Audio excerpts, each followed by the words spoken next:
अस्सलाम वालेकुम जी बच्चों, मज़ीद दो क्वेश्चंस मैं आपके सामने लेके आ रहा हूँ। क्वेश्चन नंबर 1 एक्सरसाइज है हमारी 13.1।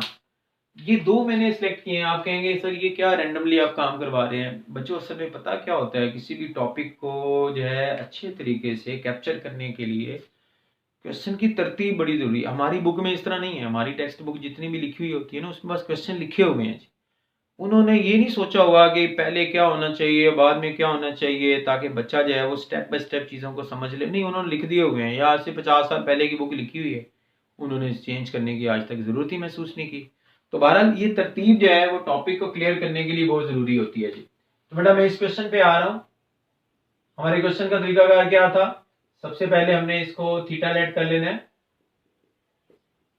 लो माय डियर, थीटा इसको हमने लेट कर लिया जी। अब बताना है कि थीटा जो है वो किस क्वाड्रेंट में लाई कर रहा है जी। थीटा लाइज इन क्वाड्रेंट बताना है जी। कैसे बताएंगे प्यारे बच्चों, फंक्शन कौन सा है, साइन।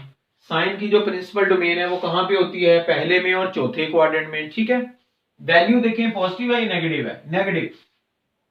तो आप बताएं पहले और चौथे दोनों क्वाड्रेंट में से साइन नेगेटिव किस में होता है। आप कहेंगे सर चौथे में होता है, पहले में तो सारे पॉजिटिव होती हैं वैल्यूज। ठीक है, तो डिसाइड हो गया कि हमारा जो क्वाड्रेंट है वो चौथे वाला है। तो आप यहां पे लिखेंगे theta lies in fourth quadrant. दूसरा, अब आपने इसकी वैल्यू लिखनी है जी। वैल्यू जो है वो इसकी क्या होगी, थीटा की, वो यहां से नजर आ रही है आपको। ये 1/√2 जो है वो साइन के किस एंगल की वैल्यू होती है जी, 45 की। Sine 45 is equal to 1/√2।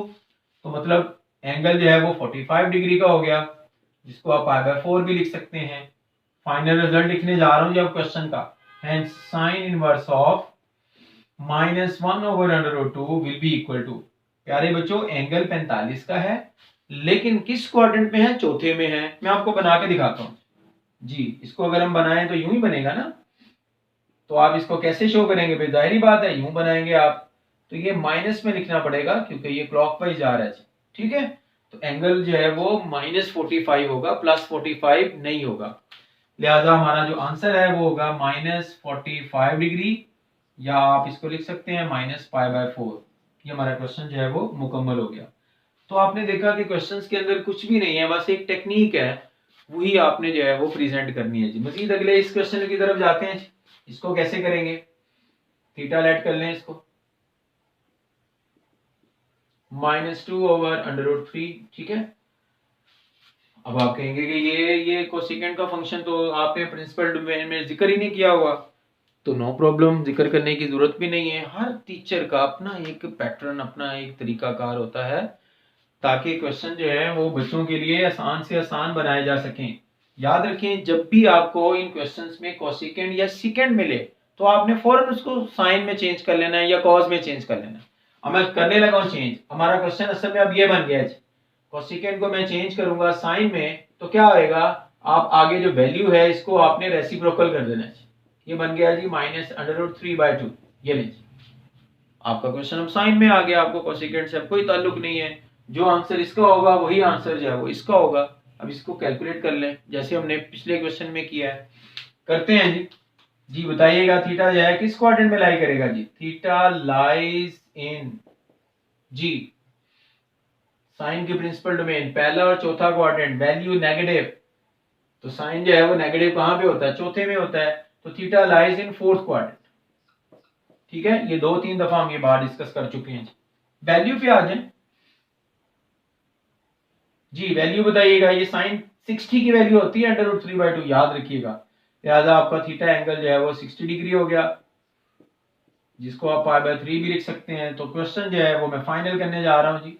Cosecant inverse of -2/√3, बेटा ये फिर किसके बराबर होगा, तवज्जो कीजिएगा। एंगल आपका 60 का है, बनेगा कहां पे, चौथे क्वाड्रेंट में। तो चौथे क्वाड्रेंट में अगर आप बनाएंगे तो जाहिर बात है नेगेटिव ही बनेगा।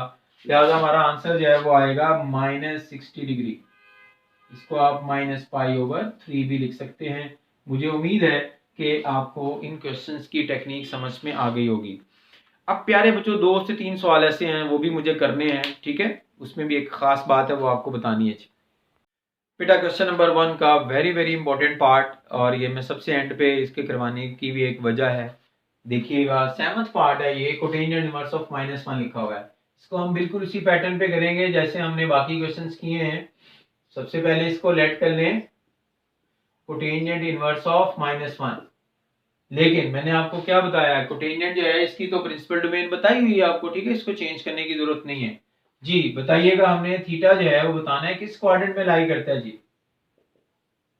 Theta lies in, function cotangent का है, इसकी प्रिंसिपल डोमेन 0 से 180, पहला और दूसरा क्वाड्रेंट इसमें इन्वॉल्व होगा। वैल्यू इसकी बताएं कौन सी है, नेगेटिव। आप बताएं इन दोनों में से कोटेंजेंट कहां पे नेगेटिव होता है, तो आप कहेंगे कि सर सेकंड क्वाड्रेंट पे नेगेटिव होता है। इसका मतलब डिसाइड हो गया कि हमारा एंगल जो है वो सेकंड क्वाड्रेंट में लाई कर रहा है। तो यहाँ पे मैं लिख रहा हूं theta lies in second quadrant, ठीक हो गया। अब वैल्यू कितनी है इसकी जी, वैल्यू कितनी है जी बताएं। आपने माइनस को नहीं आपने देखना है, सिर्फ आपने 1 को देखना है। तो पता होना चाहिए टेंजेंट 45 1 होता है और कोटेंजेंट 45 भी 1 होता है। तो एंगल की वैल्यू जो है वो 45 डिग्री होगी। तो बच्चों theta will be equal to 45 degree, जिसको π/4 भी लिख सकते हैं। मैं फाइनल रिजल्ट की तरफ आने लगा हूं, ये थोड़ा सा डिफरेंट है तो गौर से देखिएगा। Cotangent inverse of -1 that will be equal to, अब जरा गौर कीजिएगा, एंगल जो है वो तो है 45, लेकिन इसका क्वाड्रेंट चौथा नहीं है, सेकंड क्वाड्रेंट है। अच्छा यार अब क्या करें, सेकंड क्वाड्रेंट में क्या मसला बनेगा, एंगल आप बनाएंगे 45 का, बिल्कुल ठीक है, लेकिन सेकंड क्वाड्रेंट में आपको बनाना पड़ेगा ना। तो आप सेकंड क्वाड्रेंट में आप बनाएंगे तो ये एंगल बनेगा आपके पास यहां से इस तरफ लिया, लेकिन ये हमारा आंसर नहीं होगा भाई। वजह ये है कि ये स्टैंडर्ड एंगल नहीं है। स्टैंडर्ड एंगल वो होता है जो पॉजिटिव एक्स एक्सिस से शुरू हो, ठीक है, टर्मिनल रेंज यही है, लेकिन एंगल आंसर जो है हमारा 45 डिग्री नहीं है, क्वाड्रेंट सेकंड है। हमें स्टैंडर्ड एंगल चाहिए, स्टैंडर्ड एंगल तो हमेशा यहां से शुरू होगा पॉजिटिव एक्स एक्सिस से, ठीक है। तो जो यहां से शुरू होगा वही हमारा आंसर होगा। तो प्यारे बच्चों अगर आप गौर से देखें तो यहां से लेके यहां तक कितना एंगल बनता है, 135 डिग्री का एंगल बनता है। तो ये 135 हमारा आंसर होगा, हमारा आंसर 45 नहीं होगा। रीजन मैंने बता दिया कि हमें स्टैंडर्ड एंगल जो है वो लिखना होता है और स्टैंडर्ड एंगल हमेशा पॉजिटिव एक्स एक्सिस से शुरू होता है। लिहाजा बेटा इसका आंसर जो है वो आपने 45 नहीं लिखना, बल्कि क्या लिखना है 135, और 135 को 3π/4 भी आप लिख सकते हैं। तो अपने आंसर के एतबार से ये क्वेश्चन नंबर 1 का बिल्कुल यूनिक पार्ट था, तो इस तरह बिहेव कर रहा था, ठीक है। बाकी आपने देखा कि वो बिल्कुल या पहले में आ रहे थे या चौथे में आ रहे थे, ठीक है। तो उम्मीद है आपको ये चीज़ें सारी समझ में आई होंगी। अगर आपको ये वीडियोस, ये क्वेश्चन नंबर 1, ये टेक्निक जो है ये आपको बेटा अच्छी लगी है तो आप लाजमी सब्सक्राइब भी करें चैनल को, ताकि आगे भी आपको इसी तरह चीज़ें जो हैं वो सीखने को मिलें और आपका पार्ट 1 का मैथ जो है वो अच्छे तरीके से सारा कवर हो जाए। अपने दोस्तों को जो है वो आप शेयर भी करें। तो बहुत शुक्रिया, अल्लाह हाफिज़। जी माय डियर स्टूडेंट्स, ये 2 क्वेश्चन जो हैं, हालांकि ये पहले 2 पार्ट थे, मैंने नहीं करवाए आपको। अगर मैं ये पहले शुरू में आपको करवा दूं तो आप अजीब सा कंफ्यूज हो जाते हैं, आप टॉपिक ही आपको समझ में नहीं आना था, क्योंकि ये दोनों क्वेश्चन जो है वो इंटायरली डिफरेंट हैं। वो इस हवाले से आपने पिछले क्वेश्चंस में देखा कि थीटा किसी न किसी क्वाड्रेंट में लाई कर रहा था, लेकिन इन क्वेश्चंस में थीटा किसी क्वाड्रेंट में लाई नहीं कर रहा, बल्कि ये एक्सिस के ऊपर फॉल कर रहा है। तो इस सूरत में तो हमें इतना वो जांचने की इसको जरूरत ही नहीं पड़ेगी। फिर हम क्या करेंगे, इसको जरा तवज्जो से देखिएगा। सबसे पहले जो है वो इसको आप थीटा तो लेट करें, ठीक है, और जरा गौर कीजिएगा, जरा तवज्जो कीजिएगा। साइन के प्रिंसिपल डोमेन जो है वो ठीक है जी, पहला और चौथा क्वाड्रेंट आ गया जी, ठीक है, लेकिन इसकी वैल्यू चेक करें पॉजिटिव, ठीक है जी। और इसमें एंगल जो है वो कितना निकलेगा, आपको पता है साइन 91 होता है, एंगल तो आपका 90 डिग्री आ रहा है, ना तो वो पहले क्वाड्रेंट में आएगा ना वो चौथे में आएगा। 90 डिग्री एंगल जो है वो एक्सिस पे फॉल करता है, पॉजिटिव वाई एक्सिस पे जाके फॉल करेगा, ठीक है। तो इस सूरत में आपने इसमें कोई ऐसी बात नहीं लिखनी, आपने ये तो लिख ही नहीं सकते ना कि theta lies in first quadrant या फोर्थ क्वाड्रेंट, तो थीटा तो एक्सिस पे लाई कर रहा है। तो आपने सिंपल इसका डायरेक्ट आंसर जो है वो आपने लिख देना है, which is the value theta is equal to 90 degree, बस यही इसका आंसर होगा। लिहाजा हम कह सकते हैं कि साइन इनवर्स ऑफ 1 जो है वो 90 डिग्री के इक्वल आएगा। तो इसको आपने इस तरीके से डील करना है। बिल्कुल ये वाला क्वेश्चन भी ऐसे डील होगा। ये देखिए -1 आ गया, ठीक है जी। और -1 आपको पता है साइन के किस एंगल की वैल्यू होती है जी, बताइएगा जरा प्यारे बच्चों। ये theta is equal to -90 degree, ये भी तो एक्सिस है ना, ठीक है। -90 डिग्री यहाँ पे आगे फॉल कर रहा है, 0 से शुरू होके यहाँ पे आ रहा है, क्लियर है। तो ये भी एक्सिस पे फॉल कर रहा है, क्वाड्रेंट तो इसमें हम बताएंगे नहीं फिर, तो इसमें डायरेक्ट आपने बस ये एंगल की वैल्यू बता देनी है। लिहाजा साइन इनवर्स ऑफ -1 जो होगा that will be equal to -90 degree, या इसको आप -π/2 लिख सकते हैं जी।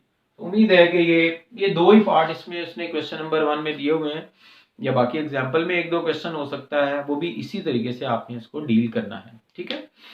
अब एक पार्ट इसका और रह गया है, वो मैं आपको करवाता हूं, तो क्वेश्चन नंबर 1 आपका कंप्लीट हो जाए।